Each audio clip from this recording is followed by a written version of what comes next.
នេះជាសកម្មភាពតបនកឋិនថ្ងៃមុនភ្លេចថ្ងៃហើយមានដូងមាននំសមគេដាក់ឲ្យញ៉ាំហើយចេះតែដើរមើលនេះមើលនោះទៅនៅក្នុងវត្តមានតាអាចារ្យនិងលោកយាយមានមនុស្សម្នាផ្សេងគាត់លក់អីជាពិសេសលក់របស់កូនក្មេងលេងអញ្ចឹងណាខ្ញុំឆ្ងល់ជាងគេនោះអាកង់ទូចនឹងកូនក្មេងជិះលេងហ្នឹងគេបានមកពីណាដល់ពេលដើរទៅឃើញពូនោះគាត់នេះសោះគាត់ជួលពូនោះគាត់ដាក់ឡើងច្រើនមកជួលសោះហើយមានកន្លែងស្រះទឹកដើរទៅមានពេលមកអស់នេះអាកូនក្មេងហ្នឹង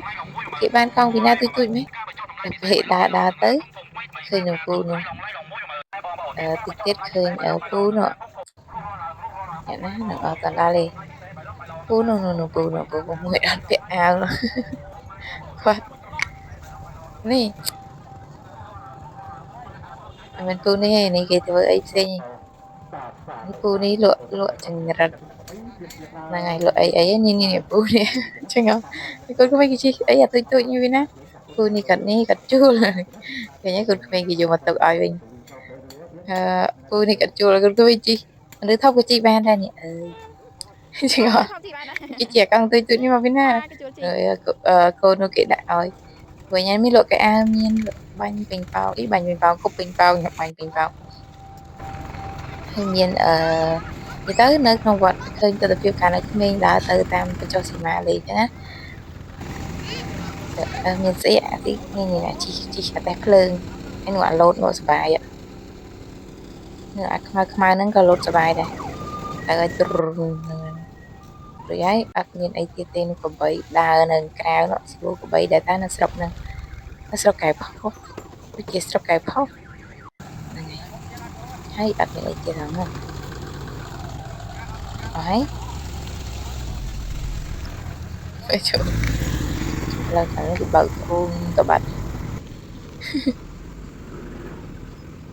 នៅអាជីអាស្អីគេលេងនេះអាខ្មៅនេះលោតសុបាយហើយទិញមកទៀតហើយនឹងអត់មានខ្លួនណាស់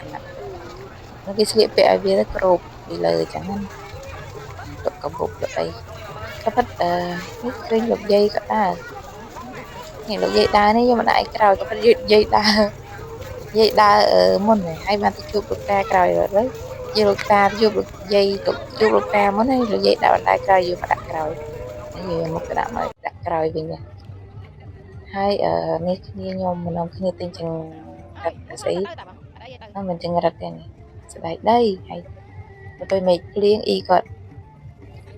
មកយកមកអ៊ីគាត់មេឃក្លឹមអាលឹមតិចហ្នឹងនេះអ៊ីគាត់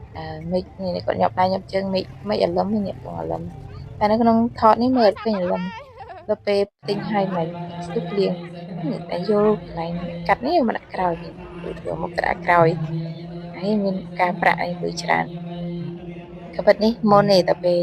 ទៅទិញអីនឹងក្រោយតែយកមកដាក់ក្រោយយកខាងដាក់មកអញ្ចឹងទៅហ្នឹងហើយនាំគ្នាលោកស្ដាប់លោកសូត្រអញ្ចឹងណាអូខេហើយខយ៉ាំនេះនេះមកម្ដងទៀតហើយនេះក៏ប៉ុតខយ៉ាំនេះថតមុននេះយកដាក់ក្រោយយកក្រោយដាក់មកយកមកដាក់ក្រោយអញ្ចឹងណាតែអីស្អីបាទយ៉ាងណានៅឃើញកាលនៅក្មេងហ៎សុបាយណា